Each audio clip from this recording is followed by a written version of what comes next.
Hello, and welcome to the Water Buffs podcast, featuring in-depth interviews with experts discussing water problems and solutions.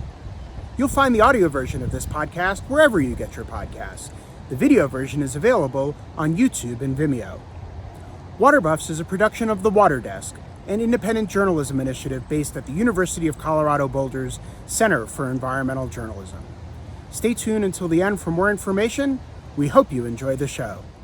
Water, when you drill it down, is the thing people need more than anything, more than food, more than oil, more than any of these other resources. Water is sort of at the heart of all these big picture questions, which makes it really fascinating to cover and also really, really hard.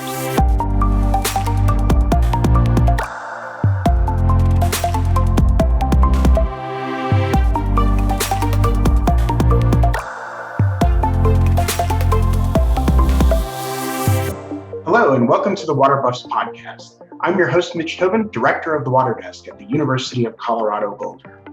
I'm excited to be speaking today to author and journalist Heather Hansman. Heather is a CU Boulder alum and an award-winning journalist whose work has appeared in Outside, The Atlantic, Smithsonian, and many other publications. Her writing has been included in the Best American Essays, and her book, Downriver, was named one of the best environmental books of the year by the Chicago Review of Books.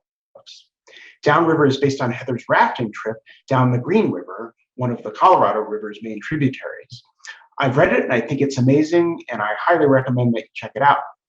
Heather is currently Outside's environmental columnist, and her forthcoming book will focus on snow, ski bums, and sustainability of mountain towns. Welcome to the show, Heather. It's great to have you with us. Thanks for having me. Great. Well, let's begin with your amazing trip down the Green River. That was the basis for your book. Tell us what motivated this journey and how it informed your thinking about water issues in the West. Yeah.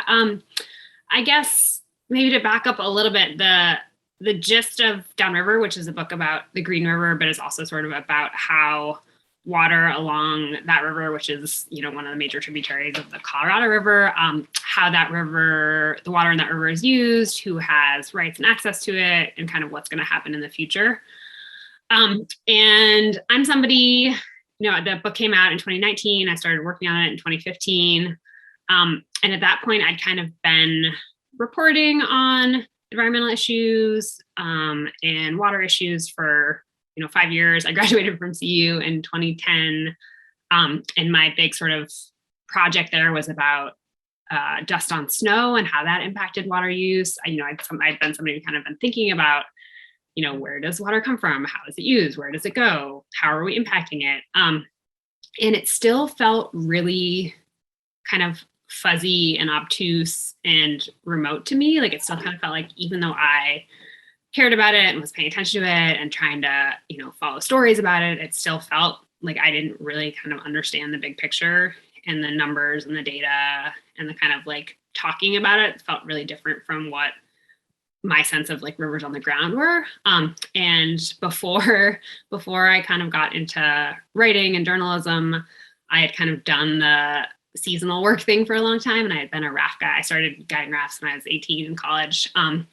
So being on rivers was a really big part of my life. And it felt like, I was somebody who cared a lot about rivers and cared a lot about being on the water. And I was also somebody who was kind of trying to report on these stories and look at the news. And it still felt like I didn't really understand what was going on. And I figured if I was somebody who was trying really hard and I didn't understand what was going on, there was probably a pretty big gap. And to me, it felt like kind of the way to really understand the story of the river and about water use was to follow the water and to get on the river and to really kind of tangibly see what was happening. And so I dreamed up this boondoggle river trip that then turned into the baseline of the book to kind of give myself a sense of what was happening on the ground, and then to kind of use that, tangible experience in space and reporting trip to make sense of what water rights were, what was happening, what was happening in the upper basin, and how that could then translate down to the lower basin. So I think I needed something to root myself in, and it felt like I probably wasn't the only one. Mm-hmm. So in a review of the book, you said that going into the trip, your misconception was that things would look more black and white and you said that I think it comes back to the idea that nobody's the bad guy. Tell us more about that. Yeah, I think this is why so many of these big picture water use questions, or kind of any kind of resource use, environmental use, kind of what does the future look like for the planet, is so tricky, is because there's not any, there isn't any black and white, oh, if we just change this one thing, that'll be a solution. And the way the book kind of broke up, I kind of looked at all these different water users. I looked at ag, I looked at recreation, I looked at, municipal and industrial use, I looked at cities, I looked at energy. And the way water rights in the Colorado River Basin are broken up, we kind of have this hierarchy in time of who gets water when. And that's really kind of like baked in to the system, and has been for more than 100 years. And that kind of gives people a sense of what they think that they should have and that they're legally owed. It doesn't always necessarily line up with reality, especially given climate change. But everybody in kind of every segment, and I think everyone I talked to in the reporting in the book, maybe not everybody, but pretty much everybody, is trying to kind of work with reality within the framework of the water that they legally think belongs to them, or that they've historically been given, and also within the needs of their community or their, their agriculture business. Like, I think the first, the book starts up in the Wind River Range, kind of the headwaters of the Green River. And pretty quickly from there, you get into kind of like agriculture land, and it tends to be these kind of historic cattle ranches where people are growing alfalfa. And it's very easy, I think, if you look at the math on water, to be like, oh, ag, especially in the upper basin, especially in Wyoming, ag gets so much of the water. If we're going to do the math, there are more people in cities, we can, let's level it out. And then you go and talk to these people, and they're very aware of how much water is coming downstream. They're very aware of what that water does on the landscape and on the ecosystem and for species. And they also have this sort of like 150-year history of their families being there. And they know what happens every year. And these people that I had maybe kind of like held up to be, wasteful or using water that they didn't need, have really kind of concrete, landscape-based, history-based, place-based reasons for using water the way that they do. And they're trying to do the best that they can. And, the same thing was true. I went and talked to, dam managers, and, Fontenelle Dam is this dam on the Green that was kind of put in as a reservoir for ag storage. And then it turns out that the area isn't great for growing food. It's sort of this, like, you could easily say it's kind of an unnecessary dam, and that might be true. But I talked to the guy who manages the dam, and he was like, hey, I'm sitting here carefully metering out how much water is going downstream at any point, because I know that the cities downstream of me depend on, water being released consistently. And so I think all these pieces that maybe in sort of a simplified view, you can see as the bad guys, all had a reason for what they were doing. And that doesn't mean, this is where it kind of gets hard to hold it all in your head, because that doesn't mean that it's all going to work out in the future. And it doesn't mean that we can have all of these things, but it means that, nobody was like trying to screw the system that I could find. There's reasons why everyone's doing what they're doing. And that doesn't mean that they work in the future, and that doesn't mean that things aren't going to need to change. But I think it means that we have to sort of, if you're looking at it holistically, you have to kind of take into account everybody's intentions and why they're doing what they're doing.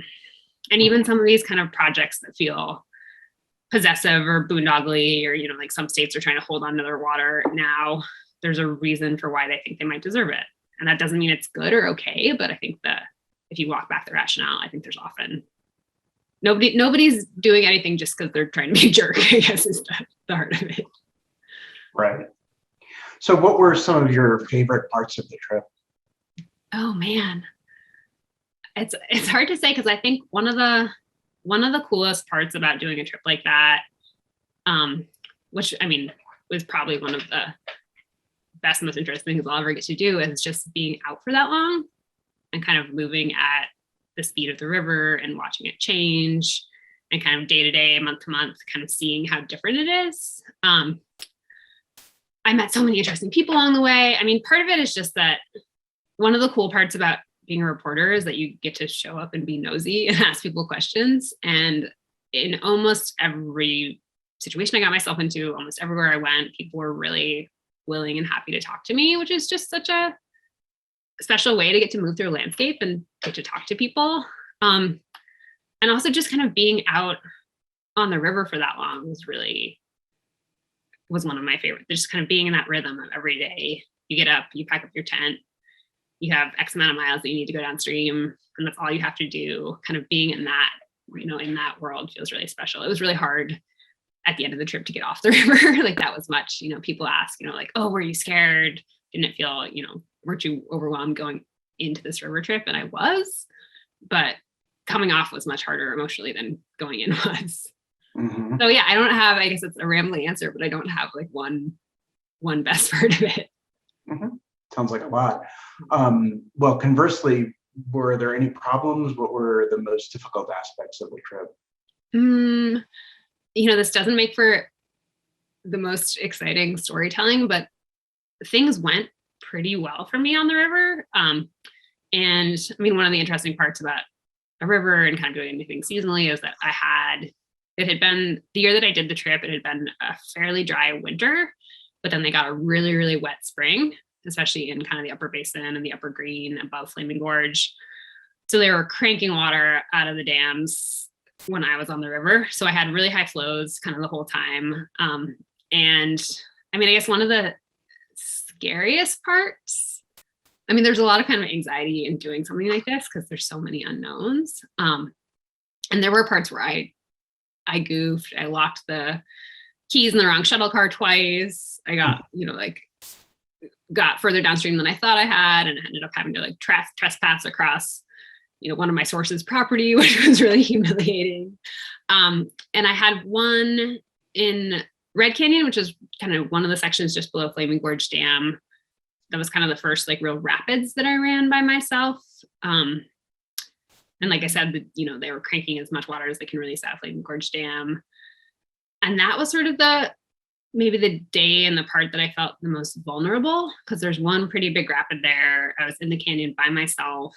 And I think that day I really was like, oh, this could go really poorly and it would only be my fault.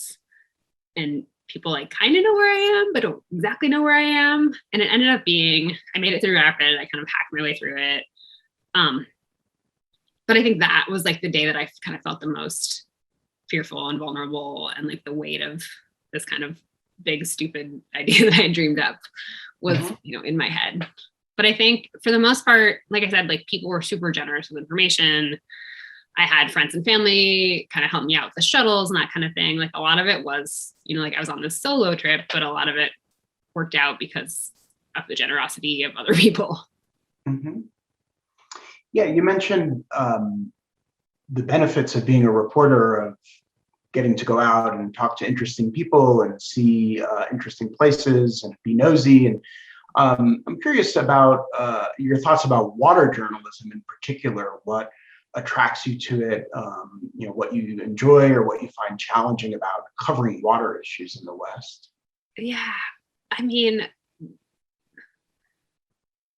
that's a very multi-strand question, because I think there's so much tied up in that.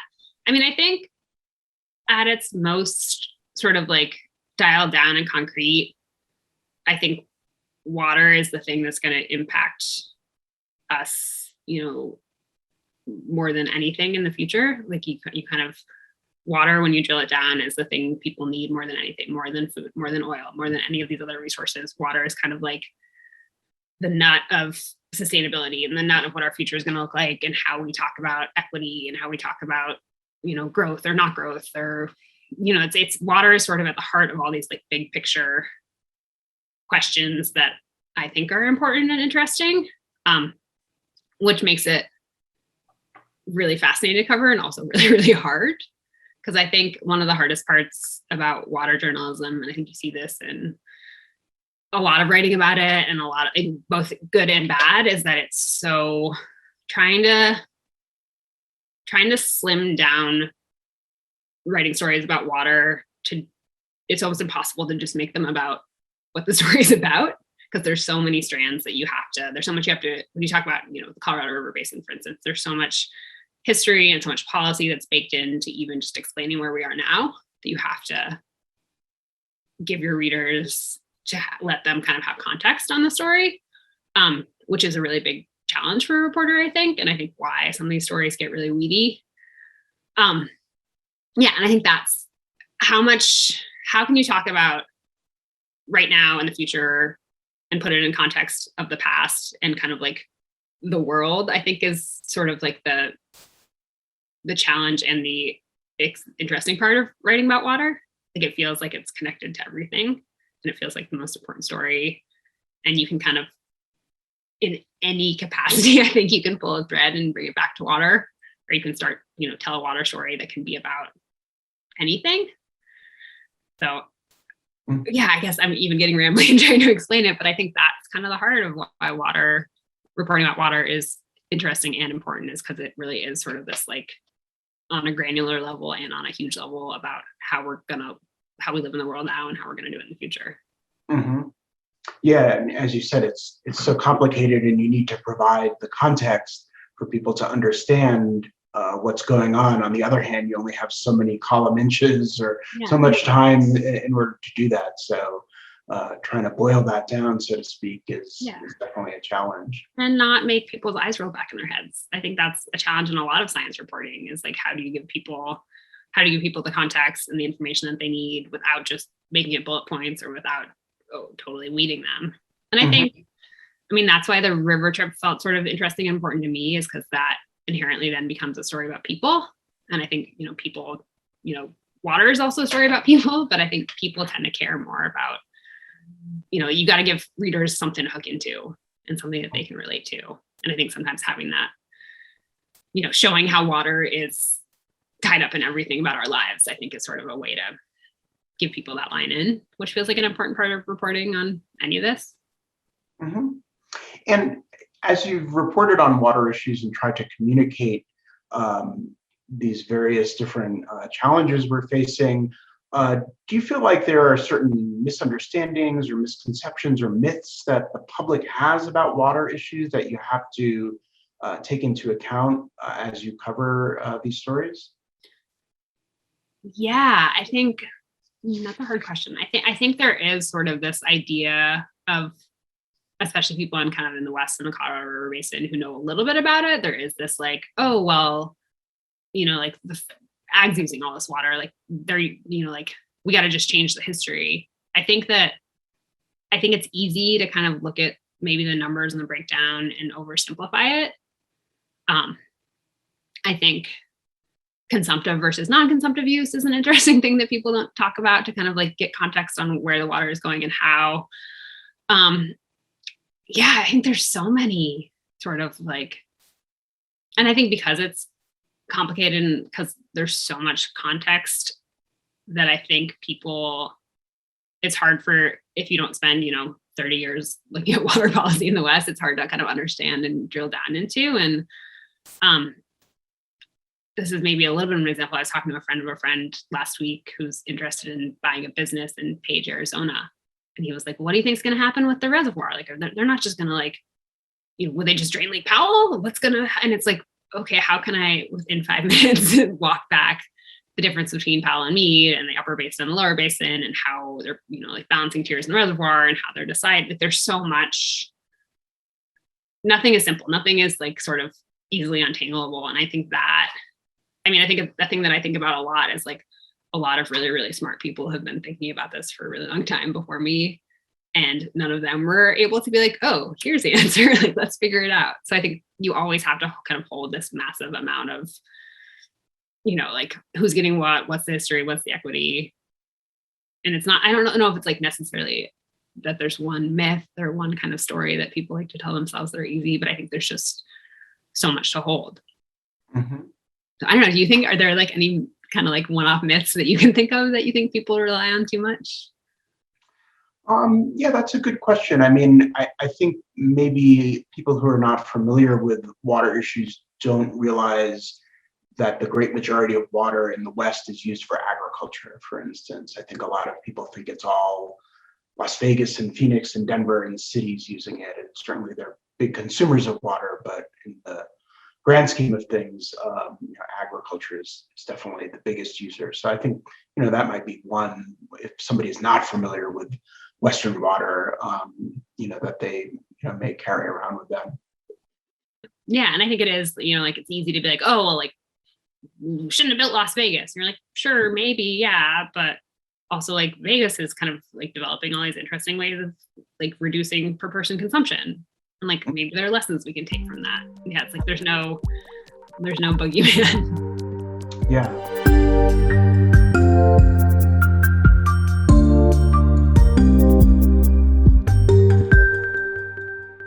This is Water Words, a fast explanation of a bit of water lingo. I'm Hannah-Lee Myers. Today's water word is riparian rights. Riparian rights is a legal term for a type of water right. The Water Education Foundation defines riparian rights as giving the owners of land that physically touches a water source the right to access and use water from that source. In the West, the legal framework allocating water rights is prior appropriation, which you can learn about in a separate Water Words episode. Riparian rights are more common in states that have more water.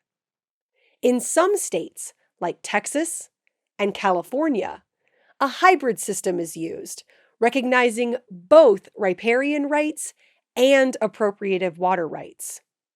So, in addition to linking the water right to the ownership of land touching the water source, what makes riparian rights different than prior appropriation water rights? For one, riparian rights cannot be lost if the water isn't used. The amount of water a riparian rights holder can use depends on the amount of water that can be reasonably used on the owner's property. However, that water must be used in the same watershed as the water source. No diverting to other watersheds is allowed. Finally, riparian rights are considered to be of equal priority. So, in times of drought, the impacts of the water shortage are spread among all the riparian rights holders. So, if you hear the term riparian rights and you think of a type of water right that is more common in wetter states and is more focused on access to water than it is on water shortage, you're on track to understanding riparian rights. Now back to the Water Buffs podcast.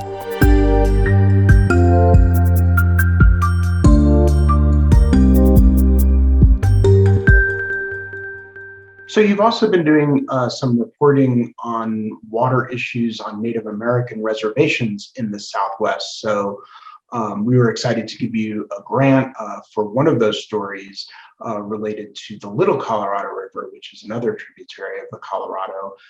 So tell us what's been happening on the Little Colorado. Yeah. So the story is about basically a company in Phoenix called Pumped Hydro Storage has over the past, since 2019, I think was the first one, they've proposed a series of pumped hydro storage dams on the Little Colorado and in Big Canyon, which is a tributary, which would essentially be the way pumped hydro storage works. You have two reservoirs and you can pump water between the two. It's sort of like battery storage for water. But which in some, and like the company has proposed it, has argued that we need renewable-ish energy. It'd be a way to round out, kind of flatten out the duck curve of other renewable sources. But they've come in and proposed these dams on the Little Colorado, which is an area that's really, really sacred to 11 tribes, kind of most notably Navajo and the Hopi. It's kind of where Hopi, thinks in their religion, that's kind of where life started. It's the point of emergence. It's this really, really, really sacred zone. And water rights to the Little Colorado have been in court in Arizona basically since the 70s. So the rights to that river aren't settled. This kind of idea that, and the dam project would be wholly on the Navajo reservations on Navajo land. and the developers haven't gotten approval from the tribe. They've said, when I talked to them about it, they said that one of the chapters was in favor, but they couldn't tell me anyone at the chapter or any of the representatives who were actually in favor. So it's kind of this like boondoggle project point source, but it's also this bigger picture story, I think, about tribal sovereignty and about who gets to make decisions about resource use. FERC has approved their initial projects, and FERC is a federal agency, and they have kind of unilaterally do have power to approve that, even though the tribes are technically sovereign nations. So it kind of gets into these really tricky things about who gets to make decisions, especially in that, on the Colorado and Little Colorado, both sort of water resources and mineral rights and physical resources there's kind of this history of outsiders coming in and using those up by kind of promising the tribe things that they don't end up coming through on.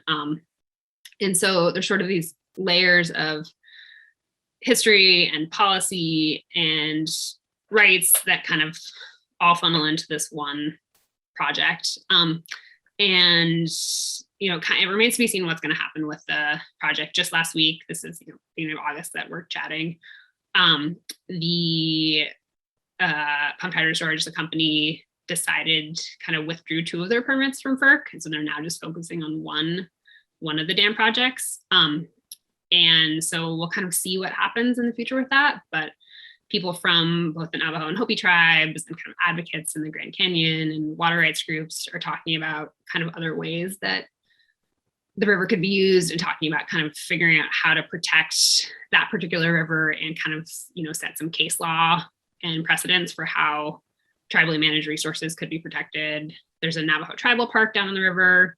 They're talking about expanding protection. There's they're trying to fight it in court to get legal protection.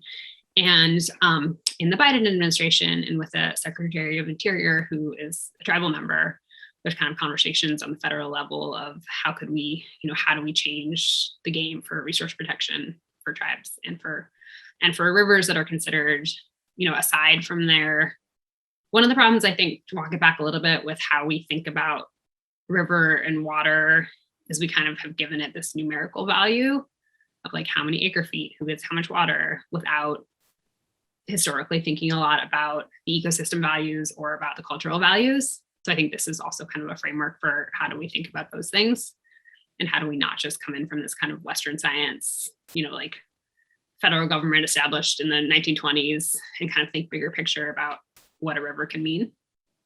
Mm-hmm. So that's a big rambling story point about, it's sort of a big rambling story, but it is, the Little Colorado is this really special, important place. And it feels like all these, history and policy and climate are coalescing there right now.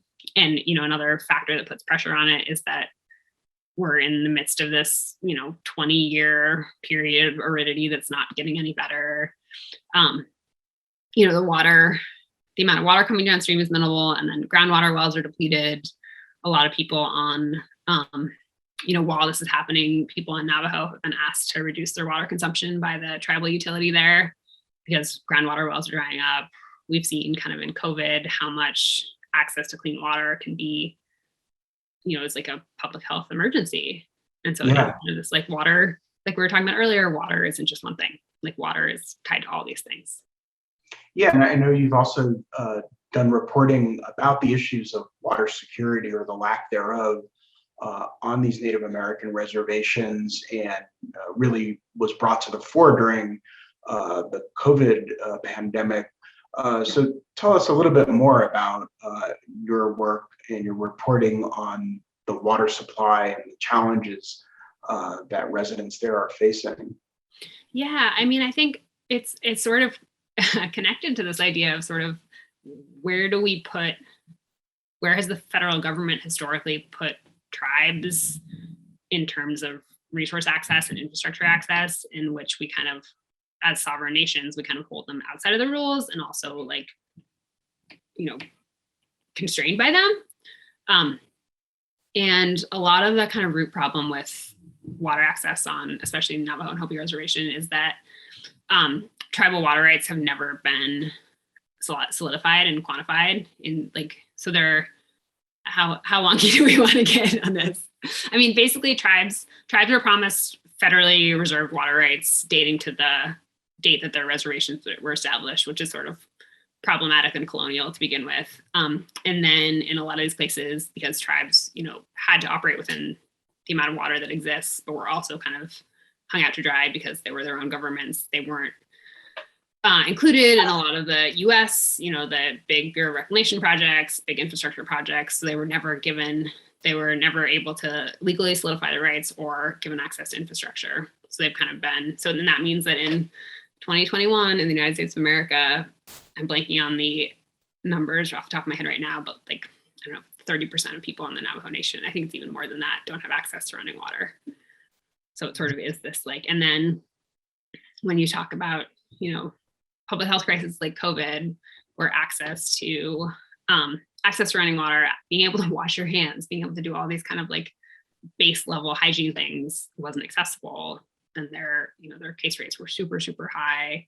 They're also cut off from a lot of other public health infrastructure. But yeah, it becomes this sort of like we said, water isn't just one thing, but it becomes this kind of cascading public health crisis that starts with, decades old neglect, but kind of comes to a head now and is continuing to spiral. Mm-hmm. You mentioned that the last 20 years have been very dry, and scientists are talking about the aridification of the region and how the climate is changing. What do you think the implications are in terms of how we manage our water resources, given that the Colorado River Basin is drying out as climate change continues to exert its influence? That's a really big question. And I don't, I think that sort of is like the nut of so many things that we're having to deal with right now is like, we have to be realistic about what the future is going to look like and what that means in terms of like what we're causing and also what we're going to be able to use and take. But I think, the day that we're talking, this most recent IPCC report just came out. And it basically says like we need to change, the next 30 years are going to be hotter, significantly hotter and drier. We already know that much is baked in. And if we don't start making changes now, it's going to be, like catastrophically, unimaginably worse. And I think when that comes to water resources, when that comes to everything, I think, we were talking earlier about like, there's not necessarily one bad guy except for fossil fuels. So I think that it's going to be, and water and energy are totally connected. So I think, it's going to be changing the game of of the energy system and the fossil fuel system. And then it's also going to be thinking about realistically coming to terms with what we have to sacrifice. And, there's going to be water reductions and reallocations and changing the way what we're used to, I think, across the board. And that's going to be urban water use. That's going to be agriculture. That's going to be what we eat. That's going to be how we recreate. I think it's just, and I am not smart enough to kind of know how that's going to break down, but I think it's going to be, there's not like all this, there's not one answer. It's going to be, I think things are going to be hard in every capacity. And I think it's sort of like, can we start to make changes and sacrifices now so that things are not way, way, way worse in coming generations? And it feels really grim right now, I think. And it sort of is a matter of like, can we start, how can we've known these, 5 years ago when I was working on this book, we knew, there's Brad Udall and Jonathan Overpack were like doing the science on this. We know it's a matter of like, what do we do? Mm-hmm. Yeah, this is definitely not a new issue. It's been out there for a long time, but unfortunately, it remains. So you have a new book that's coming out in a couple of months. Tell us a little bit about that. Yeah, it's coming out November 9th, and it's called Powder Days. And it's sort of about the idea, and it's related to water, but there's a little bit of a backdoor. It's about the idea of being a ski bum and like living the dream, and then why the sort of myth of moving to the mountains and living this like adventurous life is a myth. And that's tied into economics, that's tied into climate change, that's tied into, mental health and sort of this way that we glorify. And I think, this is a story about water too. Like we kind of glorified this like go west, young man, this idea of manifest destiny and, like move to the frontier and make it your own. And that's just not true and has never really been true. Especially not for like white people coming in from away. And so it's sort of, and I moved to Colorado right after college. I moved to the mountains. I did that dirtbag thing. And it's a really big part of my life and my, like my community and how I think about the world and what I do with my time. But I also know that it's pretty problematic and flawed. And it is tied into this, like how does recreation play into how we use resources? It's tied into, across in a lot of places in Colorado and across a lot of mountain towns, housing has become totally unaffordable. A lot of these places that are based on, service industry jobs, nobody can afford to live there. I spent a chunk of time this summer, kind of in the Colorado River Basin. I was in Moab for a while, and housing's become totally unaffordable. Raft guides can't afford to live in Moab anymore, and they can't find anybody to work in these kind of service level jobs. So there's sort of this like economic inequality factor there. And then there also is this, have we built up these industries and this kind of way of life that are dependent on diminishing natural resources that we're not doing a particularly good job of protecting? And so how do we kind of like maintain that into the future? So. And in order to be a ski bum, you need snow. However, we have climate change, which is affecting that. What did your research reveal in terms of the prognosis for snow in the Colorado River Basin and beyond? Yeah, I mean, broadly speaking, it's not great, but some places, one of the interesting things about climate change is like and like precipitation and, water and stuff, there are some places, it's not just like, you look at the summer and there's places that are on fire and then there's places that are flooding. And there are some places, the super high, Breckenridge or kind of these super high elevation mountain places might not do terribly, but there are some places that are going to be sacrificed pretty quickly. And it's not going to be, seasons will be different. We'll get, like more rain on snow, avalanche risk will change. Like there's this idea of stationarity that people talk about a lot in terms of, water and kind of like we can't assume stationarity anymore. We know all this stuff is changing, and these industry, like skiing is something based on like a defined season, on kind of like knowing when snow is going to come. And I think we can't, the risk factors are going to be much more up and down. And there are places that are going to lose out. And that maybe means that some of the places that are doing decently snow-wise are going to become more crowded, and it's going to pressurize those economic issues more. So, and of course, the snowpack is very important to water issues, and is the predominant source of the water flowing in most of the rivers in this part of the world. So certainly will have a big effect on that. So we've talked about your rafting trip and about skiing in your new book. I'd like to hear your thoughts about the role of the recreation industry in all of this in terms of addressing environmental challenges. What do you see as the role of the recreation industry? Has it been changing over time, and where do you think things are going? Yeah, I think that's one of the questions at the heart of what I think has like you start reporting on something and you don't totally know what you're getting into. And I think this question of like the recreation industry and people, like I write for Outside Magazine, this idea of like recreators, like what's our role in all of this. There's a really great article I always point people to. It's from High Country News, and it's called Your Stoke Won't Save. I think it's called titles Your Stoke Won't Save You or something like that. And it's basically about this idea that just because you love being outside doesn't necessarily mean that you're making a difference or you're making anything better. And just being a recreator isn't inherently good and can be damaging. We go out and we, like I was out kind of camping this weekend, and you see all these people having campfires, even though there's campfire bans and there's trash outside, and, we damage landscapes by using them.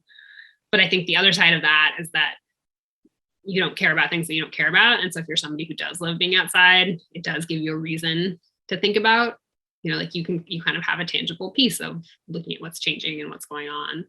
And I think the challenge now is kind of flipping that into action, and especially for these kind of more, the recreation industry is a big thing. It's, like me going hiking, and it's also ski resorts, and it's also rafting companies, and it's also, it's a big thing.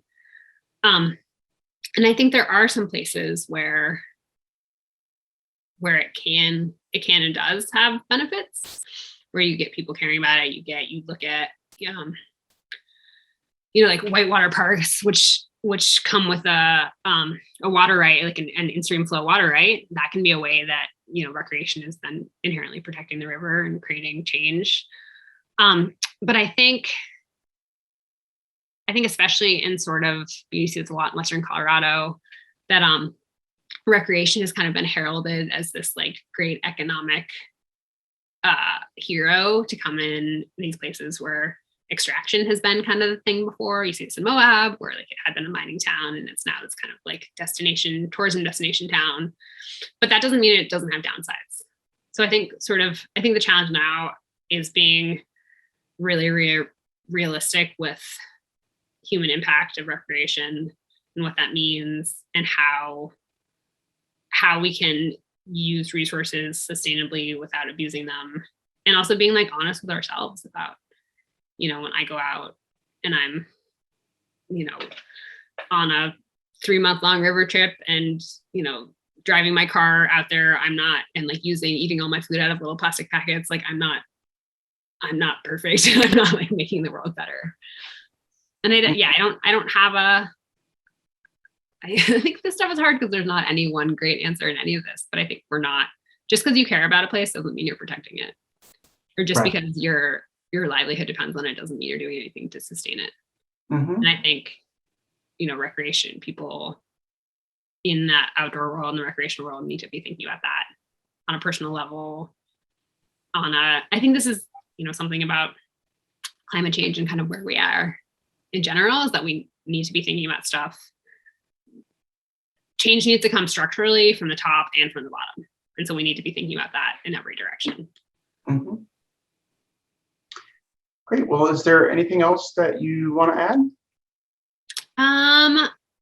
I don't think so. I mean, I guess, the book's coming out in the fall. I'm really excited to be kind of have it out in the world and be talking about it. And if people want to chat about it, want to have book clubs, are in towns and want to talk about books, I'm really excited to do that. And I feel like I haven't given you any concrete answers about anything, but I think that's sort of the challenge in all this. And that's, that's what makes it interesting, and is why we need to be thinking about it and talking about it.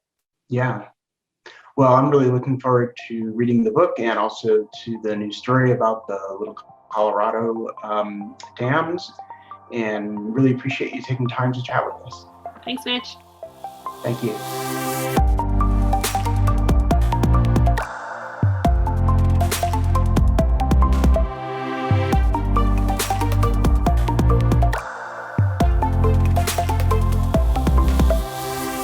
Thanks for tuning in to the Water Buffs podcast, available in audio and video formats on most major media platforms. Water Buffs is a production of The Water Desk, an independent journalism initiative based at the University of Colorado Boulder's Center for Environmental Journalism. You can learn more about us and about water issues at waterdesk.org. We're also on Twitter, Facebook, and Instagram. If you have a comment or have a question, please feel free to email us at waterdesk@colorado.edu.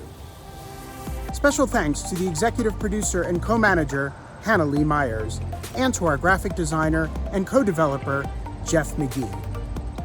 Be sure to check out our other episodes, and until next time, thanks for tuning in.